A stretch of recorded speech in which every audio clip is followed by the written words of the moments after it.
是他的声音吗？我喜欢你。Hold on, I'm gonna pause it.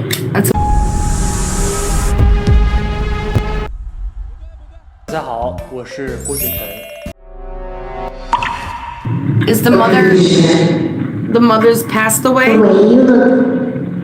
The way you look. They claimed her. What is her name?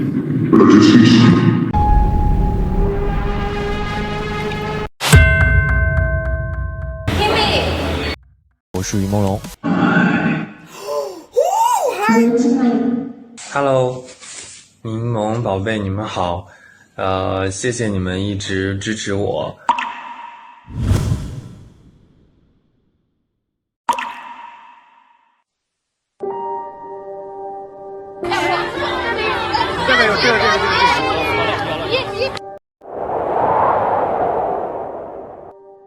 一场致命聚会，千万粉丝的偶像离奇坠楼。官方用12小时的敷衍定性了一场意外，但死亡只需一瞬间，他活在地狱却长达12年。当法律选择转身，我们选择留下。今天跨越维度，听他亲口还原被掩盖的真相。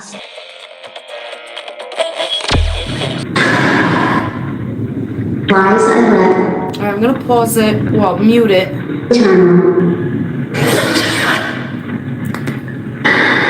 How many people have they done this? How many? Were you the baby or did you have a baby?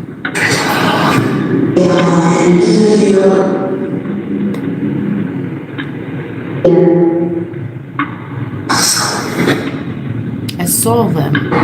Boy, this is just fake. And I realized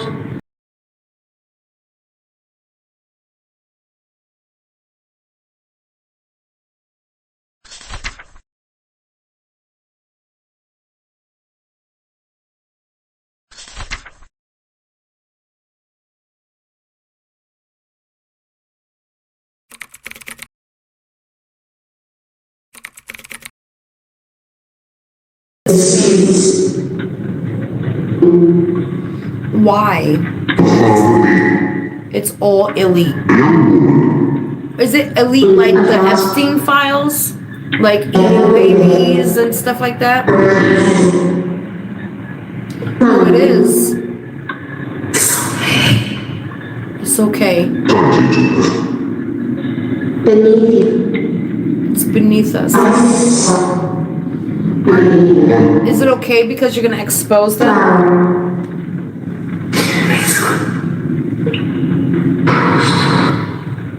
my greatest 在沟通的对话中，零和传出的 disease 疾病与业务病态中拉开序幕，这不禁让我们联想到那些令人揪心的传闻，长期的虐待，非人的饥饿。回顾过往的视频，我们可以清晰地看到，于朦胧的身体与精神状态正肉眼可见地消瘦下去，每一次露面都比上一次更加虚弱。这种全方位的摧残早已让他身心俱疲，陷入了病态的边缘。当 Candice 追问为什么时，他发出了最无助的信号 Follow me， 跟我来。随后他提到了 horrible 恐怖的事，以及那句令人心碎的离不开床。这是否在暗示我们自8月13日最后一次公开露面后，他的身体状况早已彻底崩塌？那种身心灵的极致折磨让他如同被囚禁在病床上的活死人，正经历着某种超越常人想象的非人虐待。他不是不想离开，而是根本离不开那个充满恐惧的地方。这段中 Candice 提出了一个极其大胆的质疑，这是否涉及像爱泼斯坦档案里描述的那种精英阴谋，比如吃婴儿这种反人类的行径？零和的回应耐人寻味，关键词提到了 take drug medicine 用药和 ecstasy 迷幻摇头丸时，他在给出的回答是 not really 不完全是。紧接着那声最令人心寒的低语出现了 they serve me， 他们在侍奉我。这是否在暗示他所经历的都被群恶人掌控着？包括远比普通的吸毒或滥用药物要黑暗得多。结合网上传闻的线索，事发当天于朦胧参加了一个多达17人的聚会，这具侍奉或许正是对那场死亡聚会的恐怖还原。他极有可能在现场惨遭强行下药、灌酒，导致身体失去控制，行动不便。所谓的侍奉是否是传闻的17人对他进行的围攻与凌虐？他像祭品一样被包围在药物与酒精的麻痹下，眼睁睁看着自己被推向了死亡的深渊。在经历了身心灵的极限加害后，零和利的于朦胧似乎找回了清醒的意识，亲口描述了那些令人发指的动作，抓起组织。紧接着关键词鲜血流淌的声音仿佛就在耳边，这是一种令人窒息的受害者第一视角，他可能正亲眼目睹着自己，或者是其他无辜的受害者被那群恶魔强行取走身体的一部分，仿佛生命被当作廉价的零件在收割。这解释了为什么他会发出绝望的 cry 哭泣，那不是普通的悲伤，而是在清醒状态下看着生命被活生生剥离的极致恐惧。刚才他提到了 they own， 他们拥有掌控，这是否意味着在那一刻他的身体和生命早已不再属于自己，而是被那个黑暗势力彻底占有并随意处置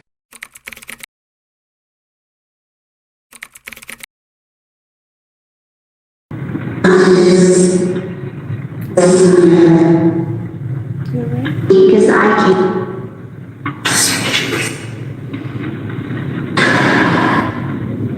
Lies I let Alright, I'm gonna pause it. Well, mute it. turn. Okay. You alright, Sassy? 对话的开始是于朦胧记忆中少有的温情。对于常年身处高压与折磨中的他，过新年是唯一能让他感到开心的时刻，因为那是他难得能与家人团聚的日子。明媚 Candice 在大年初3的这场直播，是否恰好唤醒了他这段最珍贵的记忆？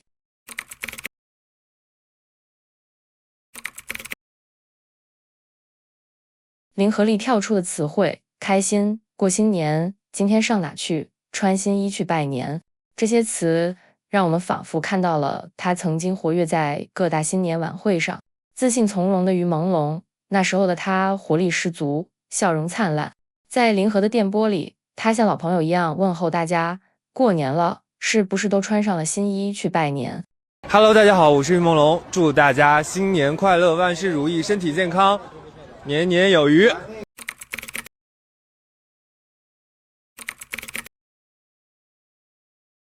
这种记忆虽然是开心的，但却极其短暂。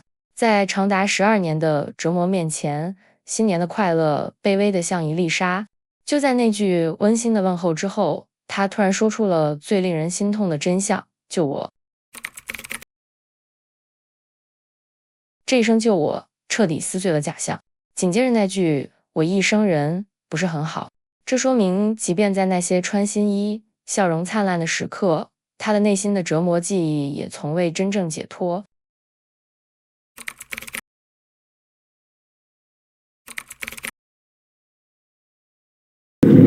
I thought she was choking, that's why I got up. 现场发生了一个让所有人动容的细节。Candice 的狗狗 Sassy 似乎感应到了磁场中那股巨大的悲伤，在连接过程中 Sassy 突然变得异样，甚至让 Candice 误以为她被某种情绪哽住了。My dress turned off. Hold on.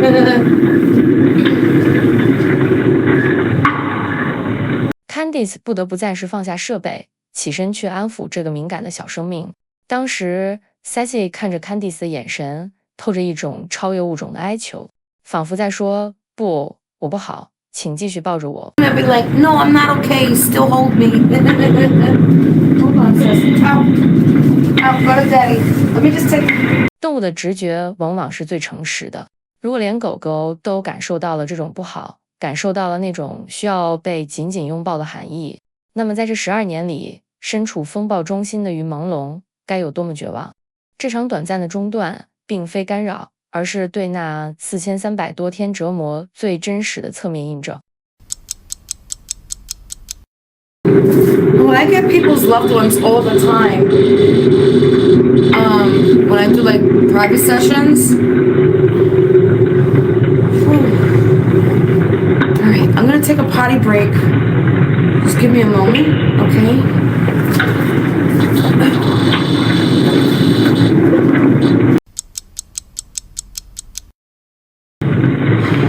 Here we go.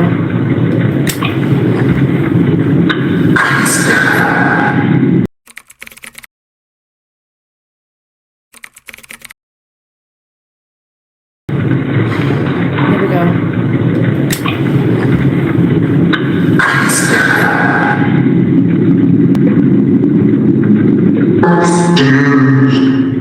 Tears. Are you listening?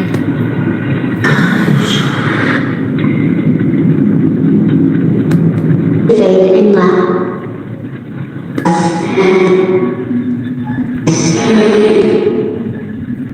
And even next.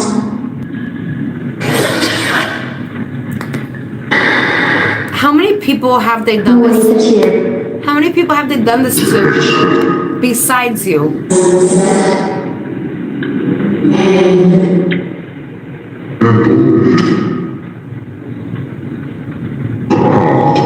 is. I thought I heard 10. How many people? How many people have they done this to I'm besides here for you. Boy.对话中，林和利传出了一个让人不寒而栗的名字——爱泼斯坦。爱泼斯坦。先说爱泼斯坦，这位已故的美国金融大亨，其实际身份是臭名昭著的罗利岛幕后黑手。他利用极端财富编织了一张涉及国际权贵的性剥削与权力交易网，是上流社会最黑暗的权色交易代名词。于朦胧提到这个名字，是否在暗示他所处的身后环境或那场致命聚会存在着类似爱泼斯坦罗利岛那样的权色交易网络？这解释了为什么他会用到只手遮天这个词。这种力量强大到可以抹去证据，让真相在12小时内迅速意外化。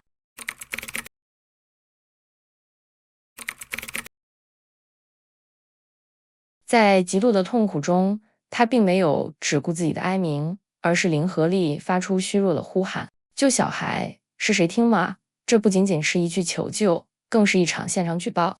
他提到的 first hand 是否意味着他手里掌握着最真实的第一手证据？他低声地问：“是谁听吗？”是否这是他在绝望中寻找证人？他害怕这个真相会像他的人一样，在黑暗中 fading us， 在我们这群人中无声无息的消失。他就像是在拼命呼吁，请记住这些线索，不要让真相被永远埋葬。再次深度的分析，爱泼斯坦案的核心罪行是针对未成年人的剥削。于朦胧提到这两个词，暗示了他可能目睹了，是否被迫参与了涉及保护未成年人相关的黑幕。他呼喊：“是谁听吗？”是在利用灵和向人间发出最后的哨音，希望有人能注意到那些还在黑暗中挣扎的受害者小孩。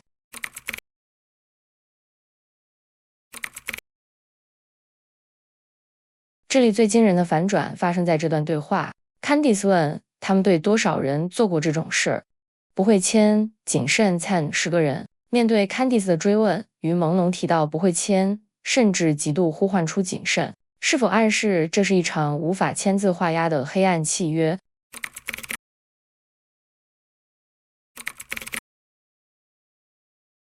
其实早在2020年的追光吧各个节目中，真相就已经露出了狰狞的一角。他在受访时曾亲口控诉，经纪团队背着我就把合同签了，这意味着他早已失去了对自己人生的掌控权。那份合同不是事业的阶梯，而是那双只手遮天的黑手强行扣在他手上的第一副无形镣铐。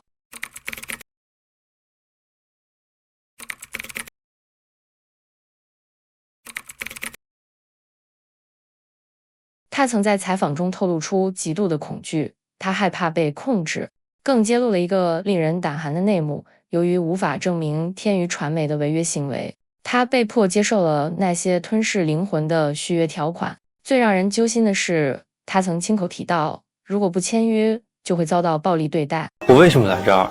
我一开始其实是有点犹豫的，然后经纪人他们就背着我把合同签了。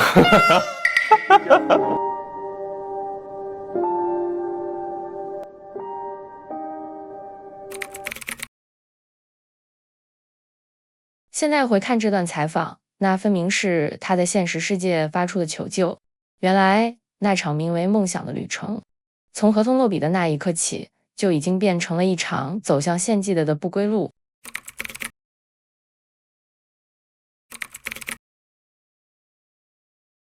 当 Candice 问出那个核心问题，除了你之外，他们还对多少人做过这种事？林和利的回应让人脊背发凉。谨慎 10 是个 10 people mystery 10个人的谜团。他为什么要在那一刻吐露谨慎？或许他是在用最后的一丝清醒，指引我们看向那个被深埋的秘密。10 10个这个词在灵河中回荡，像是一组沉重的生命编号。如果这组数字真的代表了10 people mystery， 那么它撕开的就不只是个人的冤屈。他在质问那套所谓的意外逻辑，在那个被权势掌控的地盘上，是否还有另外10个同样年轻的生命，也曾深陷于同样的献祭黑网？哪怕这只是他在迷雾中投射出的一道残影，我们也有责任去倾听，因为他拼命留下的，可能是那消失的10个人在这个世界唯一的痕迹。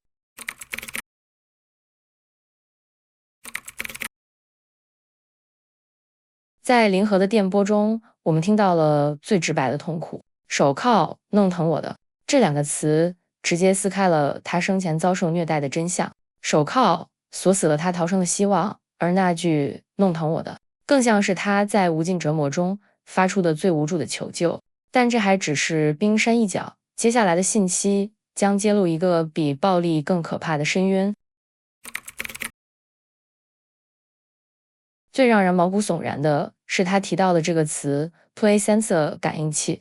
在我们的生活里，感应器是为了方便，比如商场的感应门检测到有人走近就会自动开启，比如运动手表用来监测我们的心率和睡眠等。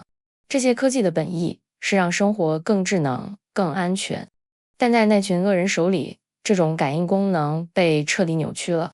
他们不是在监测健康，而是在监测恐惧。是否当感应器发现于朦胧因为害怕而心跳加速，或者因为挣扎而牵动伤口时，就会立刻触发惩罚装置。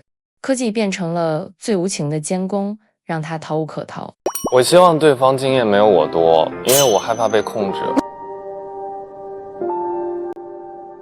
很多人在问，为什么林和利会反复提到感应器？如果我们从技术角度去推测，这可能揭示了一种极高智商的犯罪手段，利用科技实现24小时的无死角监控。如果这个推论成立，那么他在那12年里所承受的，不仅是肉体的伤害，更是被科技剥夺了所有隐私的绝望。所以，当这种感官监控已经压抑到让人窒息时，在我们的记录中，他曾在其中一集里抛出了一个更具体的实物。他说 My feet have 露营鞋。对话的最后，他甚至反问 Candice Are you too？ 你也是吗？ Keep warning 持续警告。为什么他如此恐惧？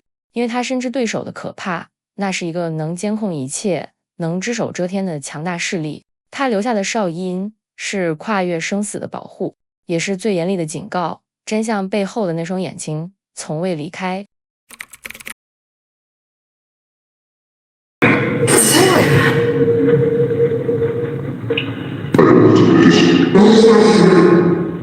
Did they take a boy? You. Wait a minute. Are you the boy? You're right? Wait.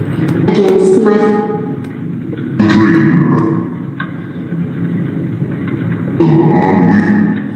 Oh, I'm pausing it. Muting it. You meant wrong. I hear you. I'm so sorry. Wait. I had a vision a long time ago when I first started reaching out to him. I was awake during this vision, but in the vision... 如果童话的背面是深不见底的人间炼狱，你还敢直视吗？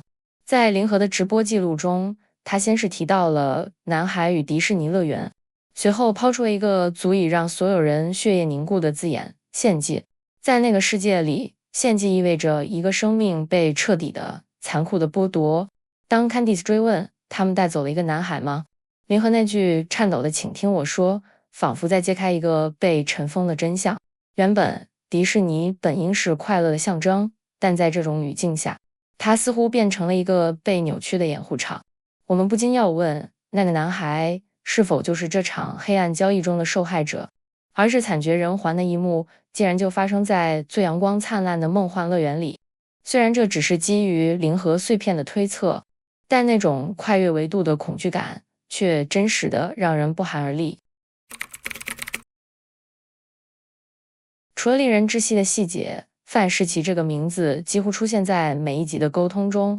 于朦胧为何在死后仍反复提及他？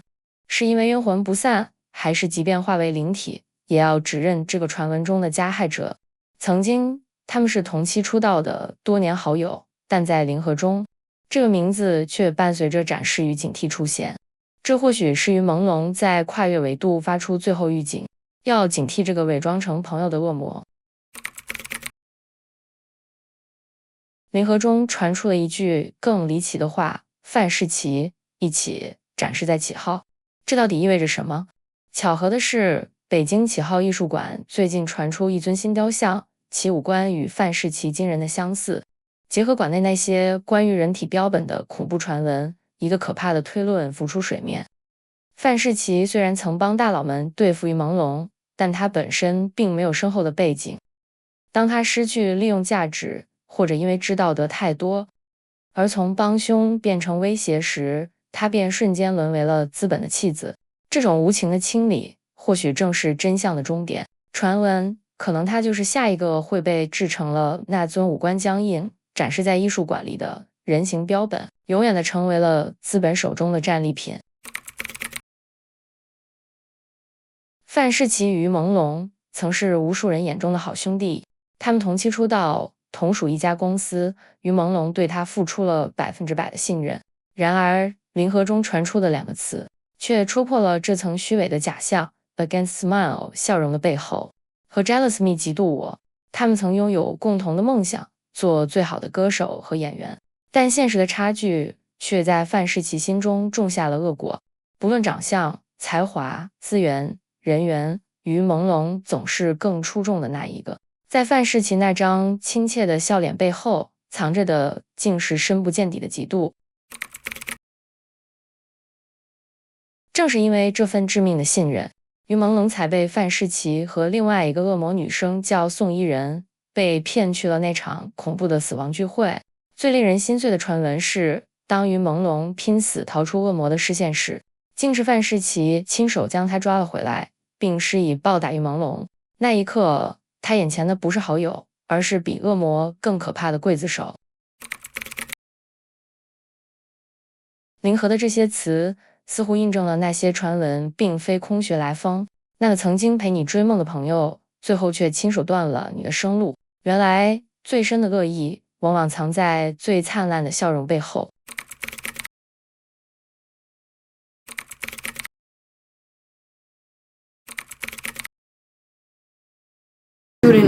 You I hear you. I'm so sorry. Wait, I had a vision a long time ago when I first started reaching out to him. I was awake during this vision, but in the vision, it showed me like he's running through like a hallway, a dark hallway, and there's like doors on each side. It was like a cold concrete wall hallway, and he's running, right? At least I thought it was him running, and it was a door, and he opened it, and there was a woman. And he opened the door. Candice 暂停了直播，分享了一个他曾看到的恐怖愿景。在一条冰冷漆黑的混凝土走廊里，看见于朦胧在拼命奔跑。他推开其中一扇门，看到的不是出口，而是一个被世界宣告死亡的女人。这个女人被新闻和头条报道早已过世，但实际上她被囚禁在暗处，并生下了一个孩子。I'm telling you this again.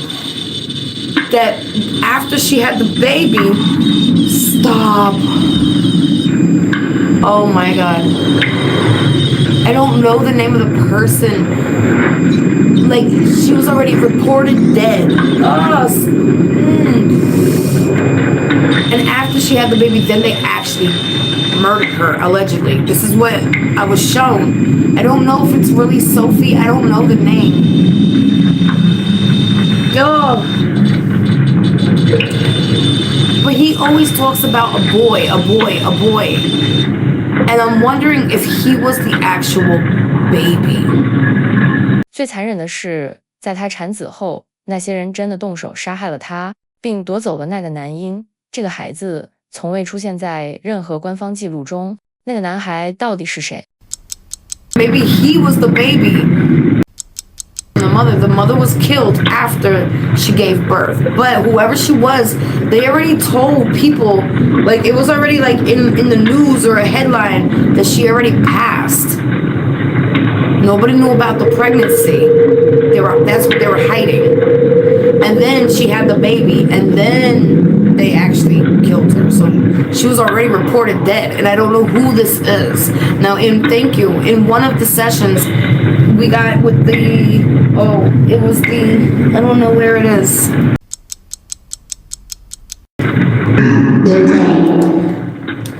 Long, Alan. The vision that you gave me about the woman.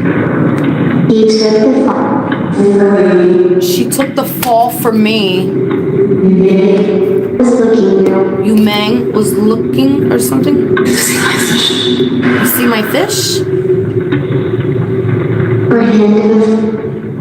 Her hand in Who was the woman and who was that child? Was that child you, Alan? Was it you? Did he just say possible?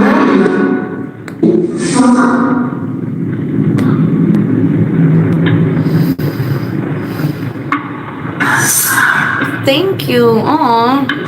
That's her. Was that your mother? She took the fall. Jump.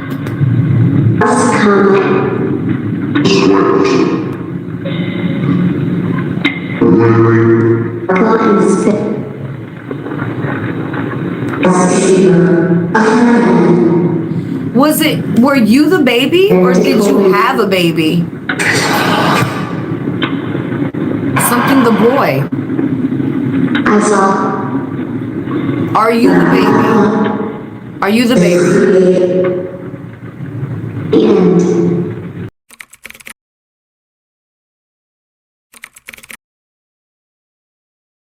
在零和破碎的低语中，于朦胧亲手戳破了那个被精心包装的结局。当外界试图用意外二字为这一切画上句号时，他说出那句有人说谎像一把冰冷的利刃割开了黑暗。伴随着 abuse 虐待与淤青这些关键词，一个隐藏在定论背后的血色秘密正被缓缓揭开。回看2025年9月11日，官方虽将此案定性为酒后坠落意外，并坚称不涉及刑事犯罪，然而民间的质疑声从未停息。在那些被抹去的传闻中，人们描绘了一个令人绝望的饭局，他或许正遭受着不正当规则的压迫，在醉意与挣扎中陷入了早已设下的圈套。更有境外流传的惊悚影像作为测证，画面中那个被悬挂在窗外绝望哭喊着我恐高的身影与被强行拖回室内的残酷细节，无一不在暗示那场致命的坠落绝非失足那么简单。酒精或许只是掩盖这场围猎的最后一块遮羞布。现在看来，林和利吐露的虐待与淤青与现实中的细节吻合得令人心碎。那段时间出现在大众视野里的于朦胧已是行销鼓励，长期佩戴的口罩下藏着连粉底都盖不住的淤青。面对粉丝的担忧，他曾温柔地解释为皮肤敏感。如今想来，那或许是他最后的求救。那些对手无寸铁的善良灵魂施暴的恶魔，简直畜生不如。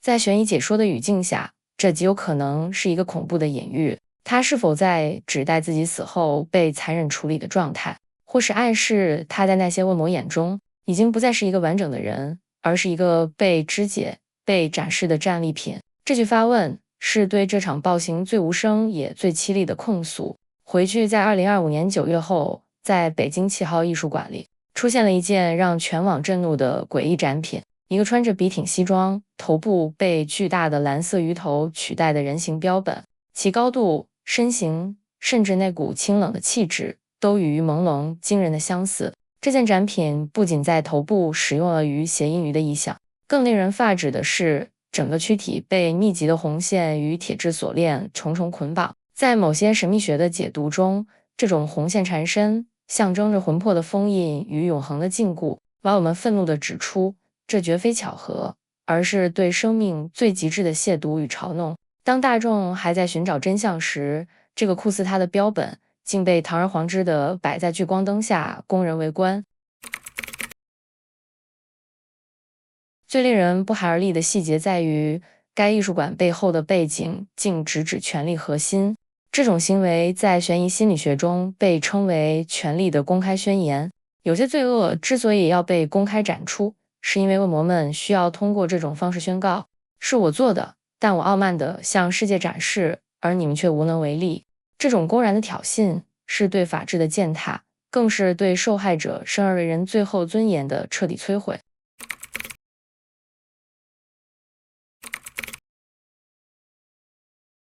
于朦胧在灵盒中留下了一段极具讽刺的对话，全都是恶魔做的，答案就是朋友。这里的 friends 朋友一词充满了令人窒息的反讽，他在暗示了什么？这段话直接撕碎了演艺圈虚假的面具，那些曾经与他称兄道弟、生前环绕在他身边的朋友，或许正是亲手将他推入地狱的恶魔。从最初的折磨到最后的残杀，甚至那具被当成艺术品展示的鱼头标本，难道都是出自这些朋友之手？他最信任的社交圈其实是一个设好的陷阱。这声质问告诉观众，最致命的暗算往往来自最亲近的人。到底谁才是披着人皮的恶魔？答案就在这些所谓的朋友之中。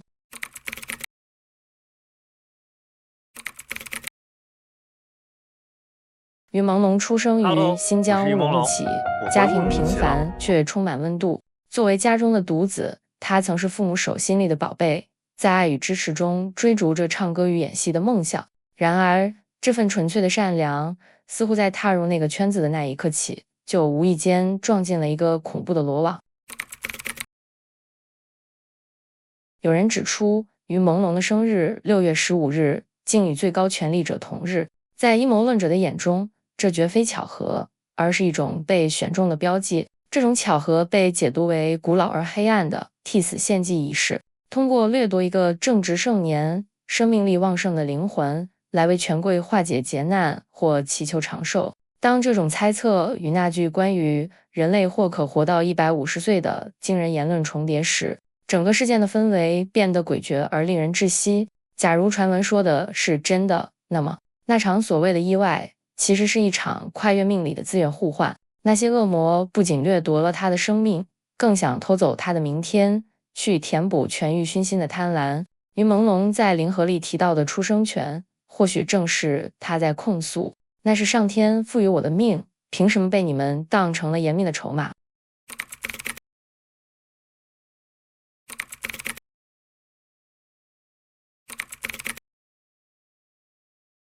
接回上一段关于出生权的剥夺，在灵盒的低语中，于朦胧吐露了3个绝望的词：残酷、很丑、暗算。这或许是在暗示，那场他以为是朋友的聚会，其实是一场精心布置的暗算。那些曾被家人和粉丝视为珍宝的温润如玉，在恶魔的围猎中被蹂躏殆尽。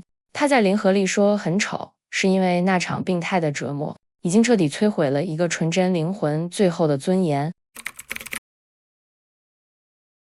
灵盒提到的福利与凌晨通往，精准对应了那天的传闻。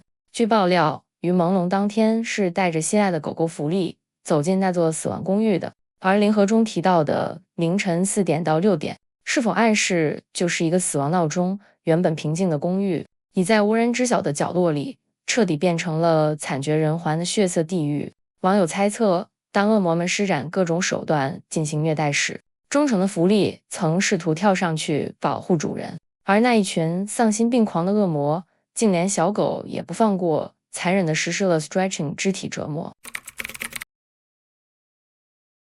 这解释了为什么在流传的视频中能听到疑似与朦胧撕心裂肺的哭喊：福利，我们以后不能在一起了。灵盒中出现的被撕裂、折磨我，以及亦有病态的勾勒出了那个瘦弱温顺的他，在生命最后时刻遭受的非人待遇。